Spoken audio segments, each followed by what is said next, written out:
జై ఇందిరమ్మ.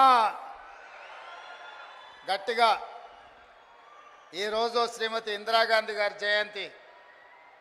వారిని ఒక్కసారి గట్టిగా మనం అందరం స్మరించుకుందాం. జై ఇందిరమ్మ. మిత్రులారా, ఈరోజు ఇందిరమ్మ 107వ జయంతి. ఇందిరమ్మ అంటే ప్రపంచ దేశాలకు ఒక ఉక్కు మహిళ. కాంగ్రెస్ పార్టీ అధ్యక్షురాలుగా, ఈ దేశ ప్రధానమంత్రిగా వారు చివరి శ్వాస వదిలినప్పుడు తెలంగాణ ప్రాంతం మెదక్ పార్లమెంటు నియోజకవర్గానికి ప్రాతినిధ్యం వహిస్తూ ఆఖరి శ్వాస వారు వదిలి ఈ గడ్డ మీద సూర్యచంద్రులు ఉన్నంతకాలం శ్రీమతి ఇందిరమ్మ పేరు మీద పేద ప్రజలకు, ముఖ్యంగా మా ఆడబిడ్డలకు, మా మహిళా సోదరీమణులకు సంక్షేమ అభివృద్ధి పథకాలను అందించాలని ఇందిరమ్మ రాజ్యాన్ని ఏర్పాటు చేసి ఇందిరమ్మ రాజ్యంలో ఆడబిడ్డల్ని కోటీశ్వరులను చెయ్యాలని ఈరోజు మన ప్రభుత్వం కంకణ బద్దులై ఈ వరంగల్ గడ్డ మీద కార్యక్రమాలను తీసుకోవడం జరిగింది. ఈ కార్యక్రమంలో నాతో పాటు ఉప ముఖ్యమంత్రి వర్యులు బట్టి విక్రమార్క గారు, మంత్రివర్గ సహచరులందరూ,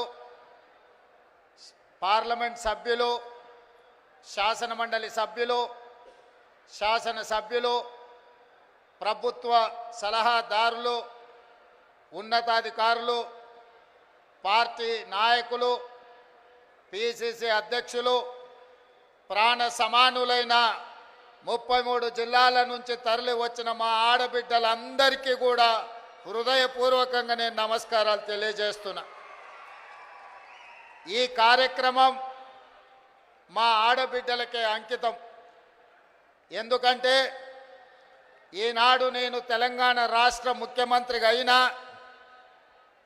నేను ఆనాడు కాంగ్రెస్ పార్టీ తెలంగాణ శాఖకు అధ్యక్షుడిని అయినా ఆడబిడ్డల ఆశీర్వాదంతోనే, సోనియమ్మ ఇచ్చిన అవకాశంతో కాంగ్రెస్ పార్టీ అధ్యక్షుడు అవ్వడమే కాదు, వీడికి తరలి వచ్చిన వేలాది మంది ఆడబిడ్డలు గ్రామ గ్రామాన, తండాలలో, గూడాలలో, మారుమూల పల్లెల్లో ఇందిరమ్మ రాజ్యం రావాలి, మీ రేవంత్ అన్న ఈ తెలంగాణ రాష్ట్రానికి ముఖ్యమంత్రి అవ్వాలని మనసు నిండుగా ఆదరించి ఆహ్వానించి మీ భుజాల మీద మోసిండ్రు. కాబట్టి ఈరోజు ఈ వేదిక మీద ఉన్న పెద్దలందరూ నాతో సహా ఈరోజు వివిధ బాధ్యతలను నిర్వహిస్తున్నాం.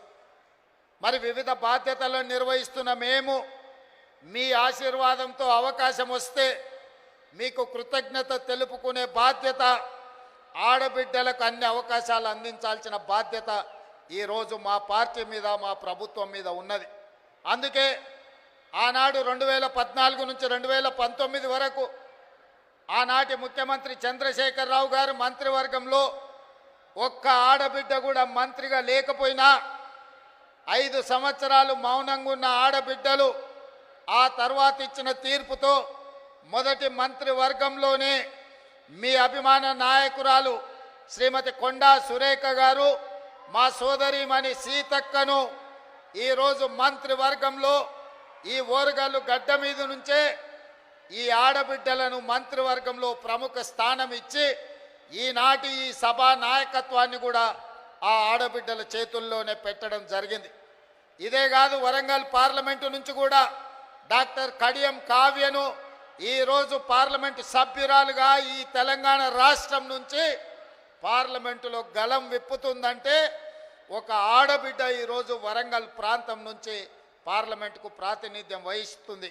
అదే కాదు, పాలకుర్తిలో మీకు తెలుసు, ఒక రాక్షసుడు అక్కడ రాజ్యమేలుతుంటే మీ సోదరిమణి యశస్విని రెడ్డి ఆ రాక్షసుని ఆయన పెద్ద రాజకీయ కొండ కదా, ఆ కొండను ఎట్లా ఢీ కొంటామని పాత్రికేయ మిత్రులు అడిగితే కొండైనా దెబ్బ కొడితే పగులుతుందని చెప్పి ఆ కొండను బద్దలు కొట్టి పాలకుర్తి గడ్డ మీద కాంగ్రెస్ పార్టీ జెండాను ఎగరేసింది కూడా ఈ రోజు ఆడబిడ్డనే అన్న సంగతి నేను ఈ సందర్భంగా చెప్పదలుచుకున్నా. ఇవాళ మన తెలంగాణ రాష్ట్ర ప్రభుత్వానికి చీఫ్ సెక్రటరీగా ఆడబిడ్డనే ఉన్నది. ఈరోజు మహిళా అధికారులు అనితా రామచంద్రన్ గారు కానీ, దివ్య గారు కానీ, ఈరోజు శ్రీజన గారు కానీ, వరంగల్ అదేవిధంగా హనుమకొండ కలెక్టర్లుగా ఈరోజు ఆడబిడ్డలే అధికారంలో ఉన్నారు. ఇవాళ ఈ వరంగల్ కార్పొరేషన్కి మేయర్గా కూడా ఆడబిడ్డనే ఉన్నది.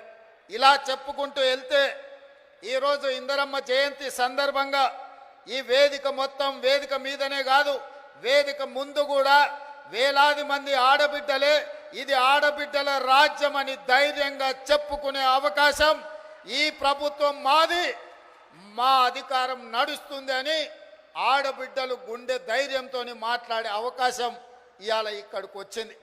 ఉదయం ఈరోజు నేను స్వయం సహాయక సంఘాలకు సంబంధించిన ఆడబిడ్డల స్టాల్స్ నేను చూస్తే పెద్ద పెద్ద పారిశ్రామికవేత్తల కంటే ఒకప్పుడు పారిశ్రామికవేత్తలంటే టాటాలు, బిర్లాలు, ఆ తర్వాత అదానీ, అంబానీలో గురించి విన్నాం. కానీ ఈనాడు మన కళ్ళ ముందు ఆ స్టాల్స్ చూసినప్పుడు ఇవాళ మా ఉప ముఖ్యమంత్రి బట్టి విక్రమార్క గారు సోలార్ పవర్ ప్రాజెక్టులు ఇవ్వాలని, 1 కోటి మంది మహిళల్ని కోటీశ్వరులను చెయ్యాలన్న ఆలోచన చెబుతుంటే టాటా, బిర్లాలనే కాదు అదానీ, అంబానీలను తలదన్నే వ్యాపారవేత్తలుగా మా ఆడబిడ్డల్ని ఇందిరమ్మ రాజ్యంలో తయారు చేసి కార్పొరేట్ కంపెనీలకు సవాలు విసిరి ఈరోజు సౌర విద్యుత్ ప్రాజెక్టులు ఆడబిడ్డలకు ఇవ్వడానికి ఇవాళ మన ప్రభుత్వం నిర్ణయం తీసుకున్నది. నేను అడుగుతున్న 10 సంవత్సరాలు అధికారంలో ఉన్న వాళ్ళను నిన్న మొన్న టీవీలలో చూస్తున్నా మా నాయని రాజేందర్ రెడ్డితో ఒక ఆయన వాదిస్తున్నాడు, మేం చేసిందేదో మీరు వచ్చి టెంకాయ కొడుతురని. నేను ఆ పెద్ద మనిషికి చెప్పదలుచుకున్నా, కాళోజీ కళాక్షేత్రం కట్టడానికి 10 సంవత్సరాలైనా పూర్తి చేయడానికి మీకు చేతులు రాలేదు అని అంటే ఈరోజు మీ బుద్ధి ఏందో, మీ ఉద్దేశం ఏందో ఇవాళ స్పష్టంగా అర్థమైంది. మీ చేతగాని తనం వల్ల మీరు దద్దమ్మలు కాబట్టే కాళోజీ కళాక్షేత్రాన్ని మీరు పూర్తి చేయలేదు కాబట్టే కాళోజీ కళాక్షేత్రాన్ని పూర్తి చెయ్యాలి అని నాయని రాజేందర్ రెడ్డి 50 సార్లు హైదరాబాద్కు వచ్చి సచివాలయంలో కూర్చొని ఇన్ఛార్జ్ మంత్రి శ్రీనివాస్ రెడ్డి గారితో చర్చించి ఈరోజు బట్టి విక్రమార్క గారితో 45 కోట్ల రూపాయలు ఒక్కటే విడతలో విడుదల చేయించి ఈరోజు కాళోజీ కళాక్షేత్రాన్ని మనం పూర్తి చేసుకోవడం జరిగింది. ఇవాళ నేను గుర్తు చేసుకోదలుచుకున్నా, తెలంగాణ పోరాటానికి, తెలంగాణ పౌరుషానికి మారు పేరు, తెలంగాణ కోసం నలుదిశలా తెలంగాణ వాదాన్ని భావవ్యాప్తి చేయడానికి కాళోజీ ఎంతో కృషి చేసిండు. కాళోజీని గుర్తించని ప్రపంచమే లేదు. కాళోజీ కవిత్వం చదవని వాడు అసలు కవేగాడు, అతడికి చదివే రాదు అనుకునే విధంగా కాళోజీ ఒక బలమైన ప్రభావం మన మీద చూపించింది.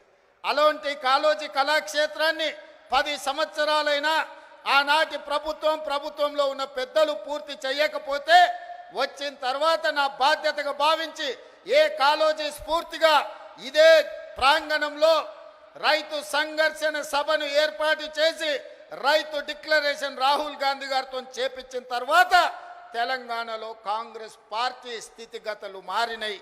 అందుకే ఈ కాళోజీ గడ్డ మీద నుంచి, ఈ ఓరుగల్లు పోరాటం నుంచి ఈనాడు తెలంగాణ రాష్ట్రంలో ప్రభుత్వం ఏర్పాటు చేసినాం. మరి అలాంటి ఈ గడ్డ మీద కాళోజీ కళాక్షేత్రం వాయిదాలు పడుతూ ఉంటే చూస్తూ ఊరుకుందామా? ఏది ఏమైనా ఎంత ఖర్చైనా కాళోజీ కళాక్షేత్రాన్ని పూర్తి చెయ్యాలన్న పట్టుదలతోటి ఇవాళ కాళోజీ కళాక్షేత్రాన్ని పూర్తి చేసుకొని ఇందిరమ్మ జయంతి నాడు ఈరోజు మనం ప్రారంభించుకున్నాం. మీరు చెయ్యాలన్న ఆలోచన చేయలే. కనీసం చేసిన వాళ్ళను అభినందించడానికి మీ అధినేతలకు ఒకవేళ అభ్యంతరం ఉంటే మీరు నోరు మూసుకొనైనా ఉండండి తప్ప చేసే వాళ్ళ కాళ్ళల్లో కట్టబెట్టాలన్న ఆలోచన చెయ్యకండి. వచ్చేసారి డిపాజిట్లు కూడా దక్కవు అని చెప్పి నేను వాళ్ళకి చెప్పదలుచుకున్నా. అదేవిధంగా మిత్రులారా, ఈ వరంగల్ హైదరాబాద్ ఆనాడు నిజాం రాజులు పాలించినప్పుడు ఈ వరంగల్ సామ్రాజ్యం కాకతీయుల కంచు కోటలు, రాణి రుద్రమ, ప్రతాప రుద్రుడు, ఒక పక్కన ఈ దేశానికి ఈ ప్రపంచానికి తలమానికమైన ఒక గొప్ప పరిపాలన అందించి కాకతీయులు కట్టిన గొలుసు కట్టు చెరువులు ఇవాళ ప్రపంచానికే ఆదర్శమైన నగరం. ఈ నగరం చారిత్రాత్మకమైన నగరం. ఇక్కడ కట్టిన 1000 స్తంభాల గుడి కావచ్చు, రామప్ప దేవాలయం కావచ్చు, ఇలా చెప్పుకుంటూ పోతే ఇక్కడున్న కోటలు కావచ్చు, ఇక్కడున్న చెరువులు కావచ్చు, ఇక్కడున్న సంస్కృతి ప్రపంచానికి ఆదర్శంగా ఉండే గొప్ప నగరం. అలాంటి నగరం ఉమ్మడి రాష్ట్రంలోనే కాదు, ప్రత్యేక తెలంగాణలో కూడా చంద్రశేఖరరావు గారి చేతిలో మోసపోయి గోసపడుతుంటే ఈ నగరము ఇది పట్టణంగానే నిలిచిపోతే ఈ పట్టణాన్ని గొప్ప నగరంగా చెయ్యాలి. హైదరాబాదు నగరానికి పోటీ నగరంగా ఒక అద్భుతమైన అభివృద్ధి చేయాలని ఆలోచన చేసినాం. పదే పదే మీ ఎమ్మెల్యేలు అటు పెద్దలు కడియం శ్రీహరి గారు, నాయన రాజేందర్ రెడ్డి గారు, అదేవిధంగా కొండా సురేఖమ్మ గారు, ఈ ప్రాంతంలో ఉండే ఎమ్మెల్యేలందరూ అన్నా నువ్వేం చేసైనా వరంగల్ పట్టణాన్ని నగరంగా మార్చాలి, ఎయిర్పోర్టు రావాలి, పరిశ్రమలు రావాలి, మా పిల్లలకు ఉద్యోగాలు ఇవ్వాలి, కాకతీయ యూనివర్సిటీ ఉన్న ఓరుగల్లును అభివృద్ధి పదం వైపు మీరు నడిపించాలి అని వాళ్ళు నన్ను నిద్ర బోనియకుట్ట, తిండి తిననీయకుట్ట నన్ను ముప్పు తిప్పల పెట్టిరు. సూచన 2-3 సార్లు అడిగి వదిలేస్తారేమో, మర్చిపోతారేమో అని. కానీ వాళ్ళు మర్చిపోలే, నిత్యం గుర్తు చేస్తూనే కలిసినప్పుడల్లా కాగితం తెచ్చి ఇచ్చేటోళ్ళు. ఇక ఈ సమస్యకు పరిష్కారం ఈ పనులు చేయాల్సిందే అని నిర్ణయించి మీ ఇన్ఛార్జ్ మినిస్టర్ పొంగులేటి శ్రీనివాసరెడ్డి గారు చెప్పిన మీరు పోయి వరంగల్లో ఉండండి, మాస్టర్ ప్లాన్ను మీరు మొత్తం అనుమతించండి, ఔటర్ రింగ్ రోడ్డును ఏర్పాటు చేయడానికి అంచనాలు వేయండి, ఎయిర్పోర్టు కోసం భూములు సేకరించండి, వరంగల్లో అండర్ గ్రౌండ్ డ్రైనేజ్ను పూర్తి చేయండి. ఎన్ని పనులు చేయాలనో ఈ వరంగల్ పట్టణాన్ని నగరంగా మార్చాలి, హైదరాబాద్తో పోటీ పడాలి, ప్రపంచం దృష్టిలో ఇదొక చారిత్రాత్మకమైన నగరంగా తీర్చిదిద్దాలి అని పొంగులేటి శ్రీనివాసరెడ్డి గారికి ఆదేశాలు ఇస్తే వారు నిద్రపోకుండా రోజుల కొద్ది ఇక్కడ కూర్చొని అధికారులతోని సమీక్షలు చేసి ఇందులో విధానపరమైన నిర్ణయాలు మాత్రమే నేను మా మిత్రుడు బట్టి విక్రమార్క గారు తీసుకున్నాం. కానీ దీని అభివృద్ధి పదం వైపు నడిపించడానికి అవసరమైన సమీక్షలు మీ ఎమ్మెల్యేలు, మీ మంత్రుల నేతృత్వంతో ఇన్ఛార్జ్ మినిస్టర్ పొంగులేటి శ్రీనివాసరెడ్డి గారు పూర్తి స్థాయిలో బాధ్యత తీసుకున్నారు. మా వరంగల్ మిత్రులందరినీ కూడా నేను అడుగుతున్నా, మీరు పెద్ద ఎత్తున చప్పట్లు కొట్టి అభినందించండి. ఎందుకంటే మీకోసం ఖమ్మం జిల్లా మీద కూడా దృష్టి పెట్టకుండా వరంగల్ జిల్లా మీద దృష్టి పెట్టి వరంగల్లో పనులు చెయ్యాలి అని కడియం శ్రీహరి గారు కలిసినప్పుడు వారు మాకు ముందు నుంచి చాలా సన్నిహితులు, మీకు తెలుసు. వారి పట్ల నాకున్న గౌరవం కూడా మీకు తెలుసు. వారు నాకు గుర్తు చేసి ఇవన్నీ చేయడం ద్వారా శాశ్వతంగా ప్రజల గుండెల్లో మనం నిలిచిపోతాం. మీ బాధ్యత, నీకు చిన్న వయసులో గొప్ప అవకాశం వచ్చింది, ఆనాడు మాకు అవకాశం వచ్చినా మేము చేయలేకపోయినాం, ఈనాడు మీరు చెయ్యి, మేము అండగా నిలబడతామని కడియం శ్రీహరి గారు నాతో 10 సార్లు మాట్లాడి ఇవాళ 5,500 కోట్లు, దాదాపుగా 6,000 కోట్ల రూపాయలు ఈ వరంగల్ నగరానికి ఇవాళ రాష్ట్ర ప్రభుత్వం మంజూరు చేసిందంటే వాళ్ళందరూ తీవ్రమైన కృషి వల్ల ఈరోజు మీకు దాదాపుగా 6,000 కోట్ల రూపాయలు వచ్చినాయి. అందుకే మిత్రులారా, ఈ వరంగల్ జిల్లా ప్రజలకు, ఈ ఉత్తర తెలంగాణ ప్రజలకు నేను ఒక్క మాట చెప్పదలుచుకున్నా. ఇది 2 శాసనసభ నియోజకవర్గాలకు సంబంధించిన అభివృద్ధి కాదు, మొత్తం ఉత్తర తెలంగాణకు సంబంధించిన ఆదిలాబాద్ కావచ్చు, ఖమ్మం కావచ్చు, కరీంనగర్ కావచ్చు, లేకపోతే వరంగల్ కావచ్చు, సగం నల్గొండ కావచ్చు, ఈ వరంగల్ ప్రాంతమే అత్యంత దగ్గరి ప్రాంతం. ఈడ జాతీయ స్థాయి ఎయిర్పోర్టు రావడం, జాతీయ స్థాయి పరిశ్రమలు రావడం, ఈ నగరంలో అండర్ గ్రౌండ్ డ్రైనేజ్ రావడం, కాకతీయ యూనివర్సిటీని అభివృద్ధి పదం వైపు నడిపిస్తే సగం తెలంగాణ అభివృద్ధి జరిగినట్టే. ఈ వరంగల్ అభివృద్ధి అనేది సగం తెలంగాణకు అభివృద్ధి చేసినట్టే అని భావించి ఈనాడు మా ప్రభుత్వం ఈ బాధ్యత తీసుకున్నది. ఇది పూర్తి చేసే వరకు నేను నిద్రపోను, మా అధికారులను, మా మంత్రులను నిద్రపోనియనని మీకు నేను మాట ఇస్తున్నా. ఎందుకంటే నేను నిన్న మన మహారాష్ట్ర ఎన్నికల్లో పోయినా, ఎన్నికల్లో ఎక్కడ పోయినా ఎయిర్పోర్ట్లు ఉన్నాయి. నేను ముంబై, పూణేనే అనుకున్నా, కానీ సోలాపూర్ పోయినా, నాందేడ్ పోయినా, ఎక్కడికి పోయినా ప్రతి 100-150 కిలోమీటర్లకు బస్సు డిపోలు ఉన్నట్టు మహారాష్ట్రలో ఎయిర్పోర్టులు ఉన్నాయి. మన పక్కన ఉన్న ఆంధ్రప్రదేశ్లో ఆంధ్రప్రదేశ్లో విజయవాడలో ఉంది, అదే విధంగా తిరుపతిలో ఉంది, కర్నూలులో ఉంది, కడపలో ఉంది, అదే విధంగా విశాఖపట్నంలో ఉంది, రాజమండ్రిలో ఉంది. ఆంధ్రప్రదేశ్లో కూడా ఎన్నో ఎయిర్పోర్టులు ఉన్నాయి. ఈ రకంగా ఏ రాష్ట్రం తీసుకున్నా 5, 6, 10 ఎయిర్పోర్టులు ఉంటే తెలంగాణ రాష్ట్రంలో ఒకే ఒక్క ఎయిర్పోర్టు, అది హైదరాబాదు నగరంలో ఉంది.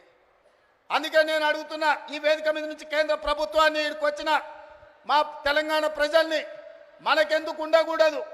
హైదరాబాదే కాదు, వరంగల్లో, కొత్తగూడెంలో, అదేవిధంగా రామగుండంలో, ఆదిలాబాద్లో మనం కూడా 4 ఎయిర్పోర్ట్లు కట్టుకొని ప్రపంచంతో పోటీ పడి పెట్టుబడులు తెచ్చి పరిశ్రమలను ముందుకు తీసుకెళ్లి ఈ తెలంగాణను అభివృద్ధి పదం వైపు నడిపించే బాధ్యత ఇందిరమ్మ రాజ్యంలో ప్రజా ప్రభుత్వం తీసుకుంటుందని చెప్పి నేను ఈ సందర్భంగా చెప్పదలుచుకున్నా. ఎవరైనా ఈ అభివృద్ధిలో కాళ్ళలో కట్టెబెట్టాలి, మేము చేయలేదు కాబట్టి వీళ్ళు కూడా చెయ్యొద్దు అని కుట్రలు కుతంత్రాలు చేస్తే వాళ్ళు ఊచలు లెక్క పెట్టాల్సి వస్తుందని చెప్పి నేను ఈ వేదిక మీద నుంచి స్పష్టంగా చెప్పదలుచుకున్నా. మీరు కుట్రలు చేయొచ్చు, మీరు కుతంత్రాలు చేయొచ్చు, అక్రమంగా సంపాదించిన సంపద పెట్టి కిరాయి మనుషులను దేవచ్చు.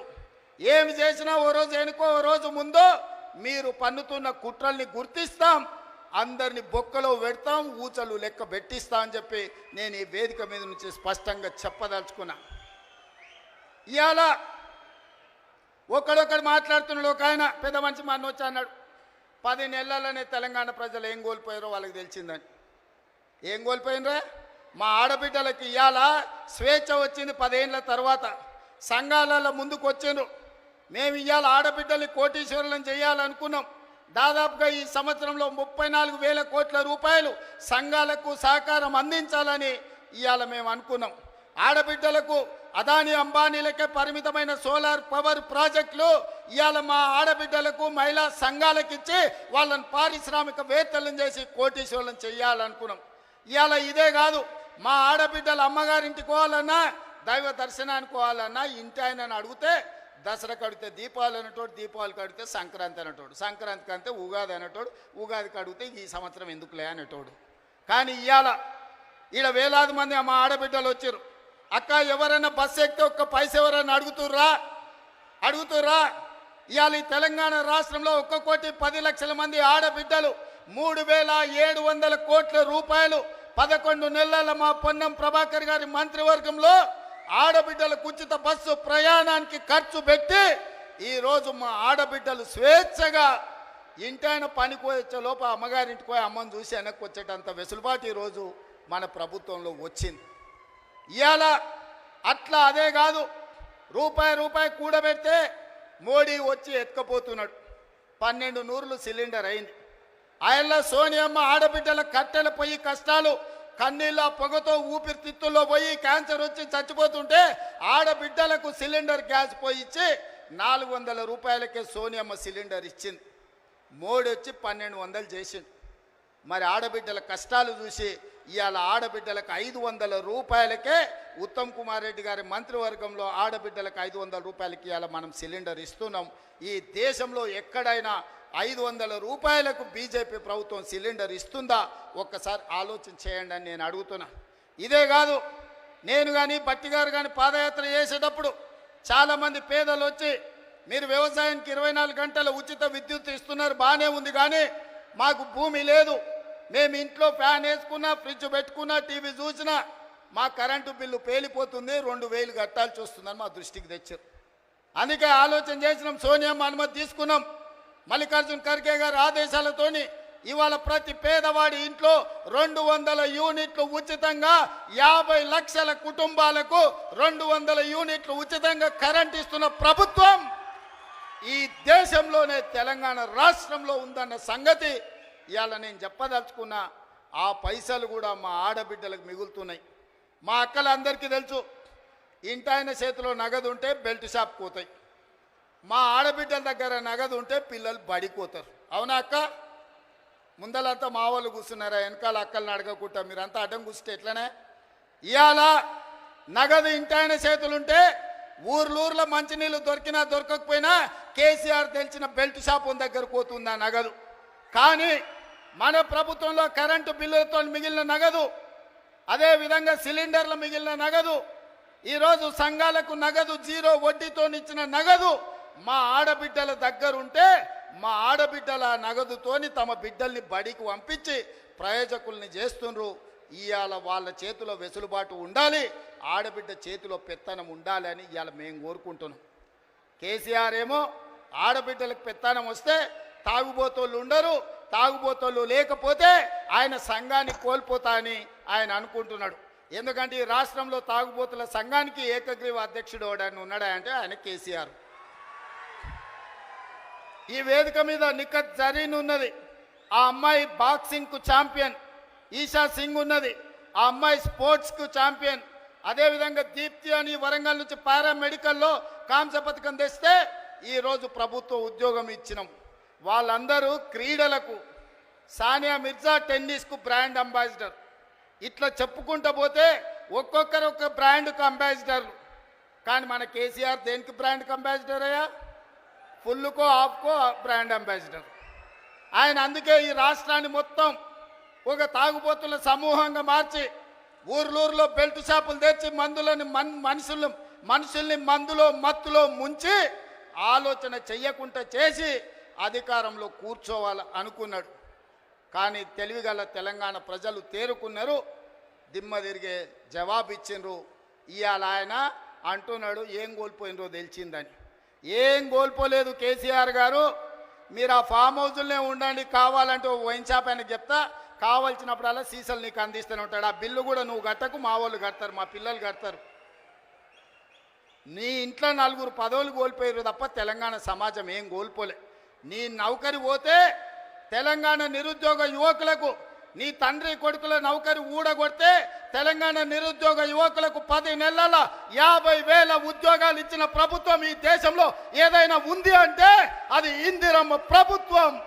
ఆ ఇందిరమ్మ ప్రభుత్వంలో 50,000 ప్రభుత్వ ఉద్యోగాలు ఇచ్చిన ఘనత నా మంత్రివర్గ సహచరులదని నేను ఈ వేదిక మీద నుంచి గర్వంగా నేను చెప్పదలుచుకున్నా.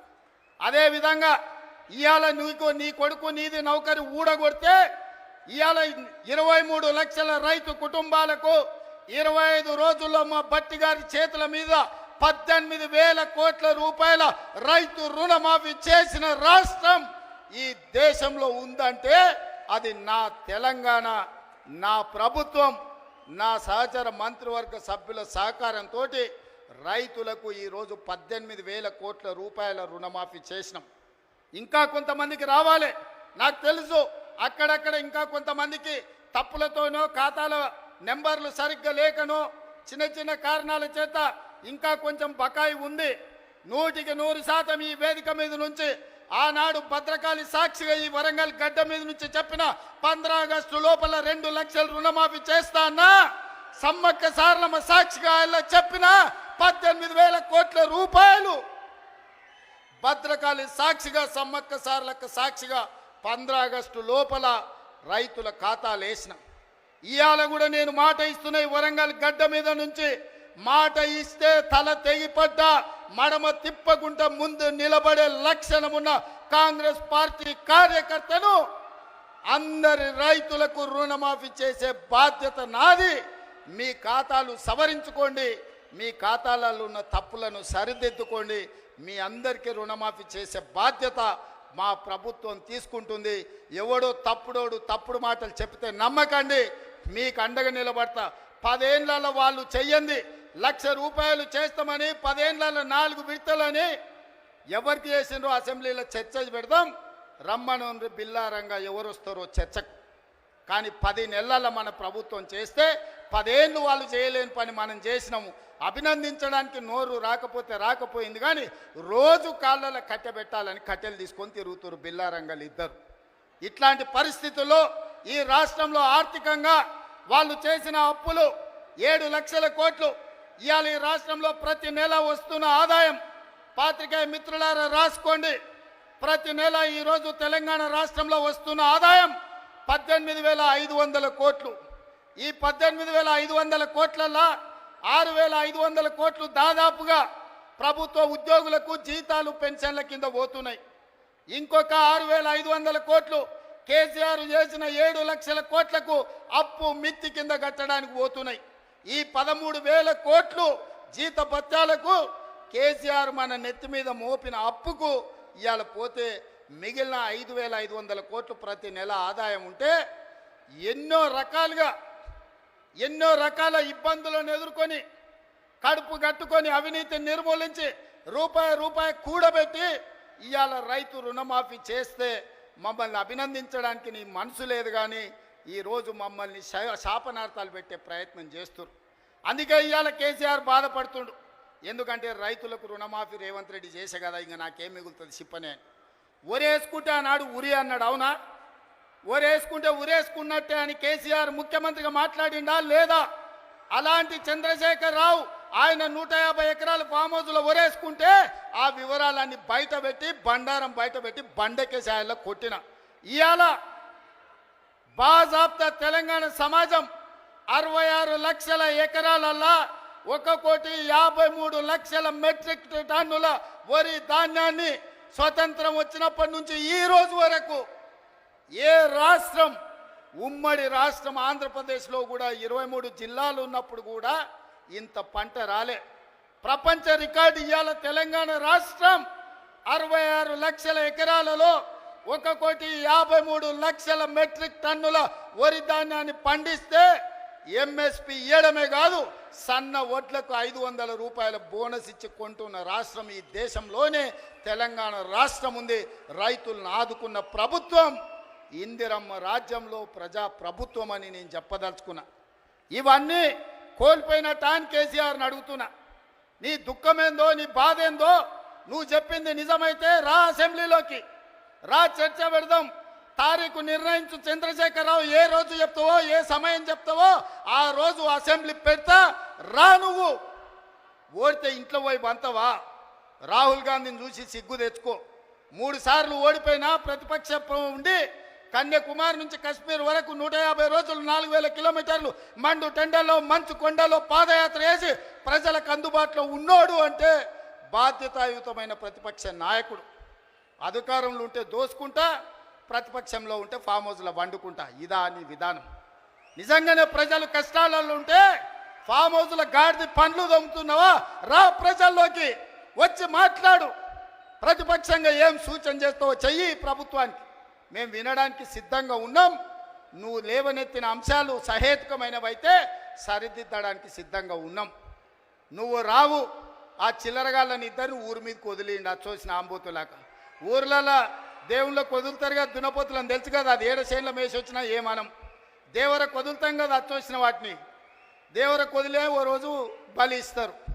ఆ ఇద్దరిని అచ్చోసిన వాళ్ళలాక ఊరి మీదకి వదిలి ఈరోజు ఏది పడితే అది మాట్లాడుతున్నారు.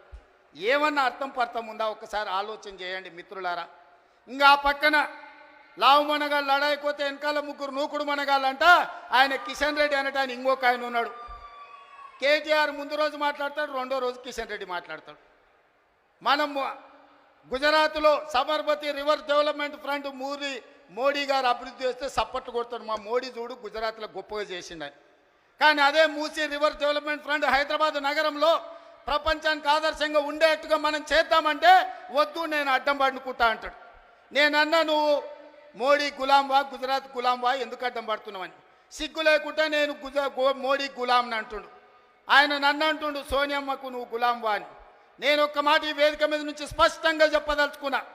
60 ఏళ్ళ ఆకాంక్ష, 1200 మంది బిడ్డల ఆత్మ బలిదానాలు జరిగిన తెలంగాణ రాష్ట్రం రాకపోతే కన్న తల్లిగా గొప్ప మనసుతో ఆంధ్రప్రదేశ్లో పార్టీ చచ్చిపోయినా ఈ తెలంగాణ రాష్ట్రాన్ని ఇచ్చిన సోనియమ్మ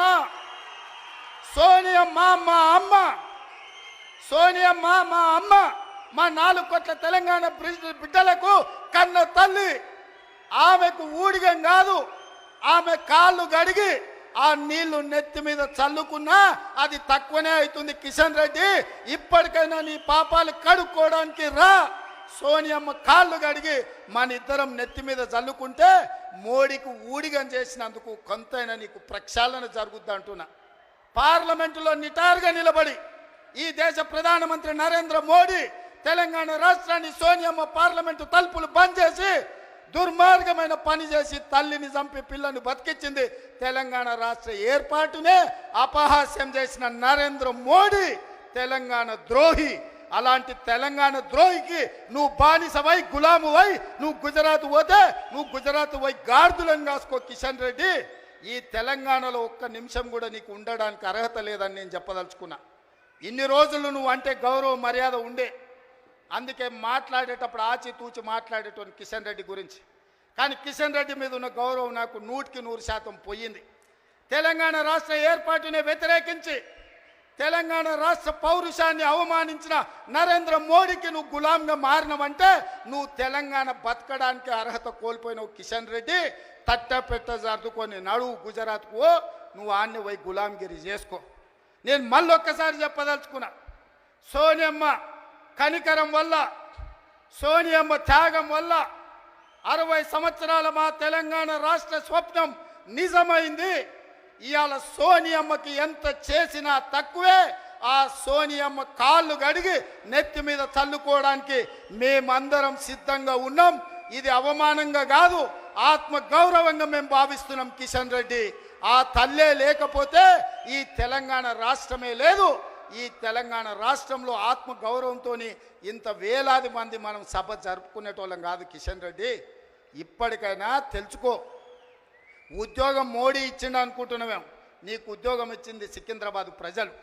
నీ ప్రజలకు కృతజ్ఞతగా ఉండు, నీ ప్రాంతానికి కృతజ్ఞతగా ఉండు. నీ ప్రాంత ఆత్మగౌరవాన్ని కాపాడలేనోడు ఇవాళ కాలేజీ ఉండుంటే ఈ కిషన్ రెడ్డిని ఈ కేసీఆర్ను పొలిమేరలు దారి వరకు ధర్మమని చెప్పుండేవాడు. మనవాడే ద్రోహం చేస్తే పాతరేయండి, పక్కవాడు వస్తే పొలిమేరలు దాటించండి అని. ఇవాళ మిమ్మల్ని పాతరేసినా కూడా తప్పు లేదు కాలేజీ స్ఫూర్తిగా. చివరగా జయశంకర్ గారు 10 ఏళ్ళు కేసీఆర్కు సిద్ధాంతకర్తగా జయశంకర్ సార్ పేరు చెప్పుకున్నాడు. చివరికి ఆయన సొంత ఊరు అక్కంపేటను కూడా రెవెన్యూ విలేజ్గా చెయ్యలే. నేను ఇందిరమ్మ రాజ్యం ప్రజాప్రభుత్వం ఏర్పడ్డాక జీవో ఇచ్చి జయశంకర్ గారి ఊరిని రెవెన్యూ విలేజ్గా మార్చి జయశంకర్ గారి ఆత్మగౌరవాన్ని నిలబెట్టడానికి ప్రయత్నం చేసింది మా ప్రభుత్వం.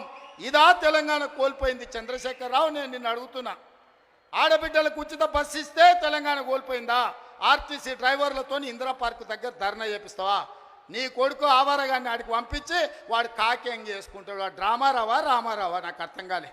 కాక్యాంగ్ చేసుకొని ఆటోలో తిరుగుతా ఆయన ఆటో రాముడు అయిపోతాడంట. కొంచెమన్నా సిగ్గు ఉండాలనే తెలంగాణ సమాజం ఏమనుకుంటుందని.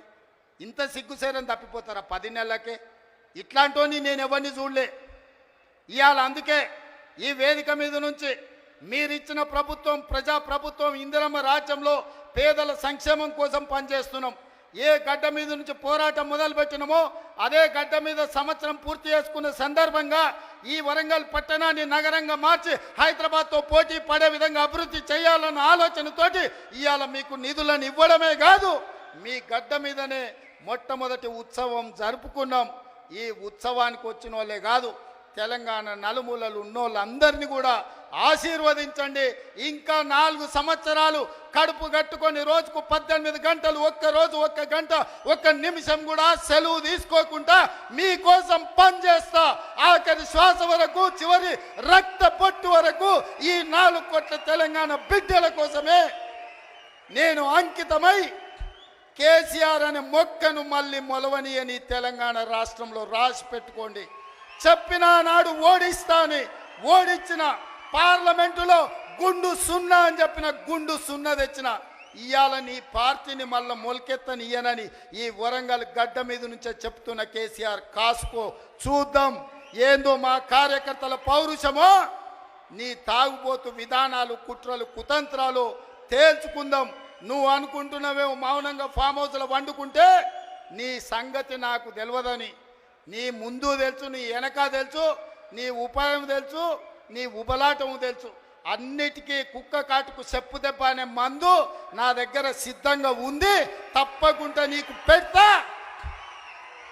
రా అసెంబ్లీకి. మళ్ళొక్కసారి చెప్తున్నా, రాబోయే స్వామి అసెంబ్లీకి రా. చూస్తుందా ఎవడో ఇస్తే రాలే కుర్చీలకు. తొక్కుకుంటూ వచ్చిన కుర్చీలో నిన్ను తొక్కుకుంటూ వచ్చిన గుర్తు పెట్టుకో. రా అసెంబ్లీకి, మాట్లాడదాం, తేలుద్దాం. సిద్ధంగా ఉన్నా తారీఖు పెట్టు, సమయం పెట్టు, వచ్చి చెప్తా బిడ్డ నీ సంగతి. ధన్యవాదాలు సోదరులారా.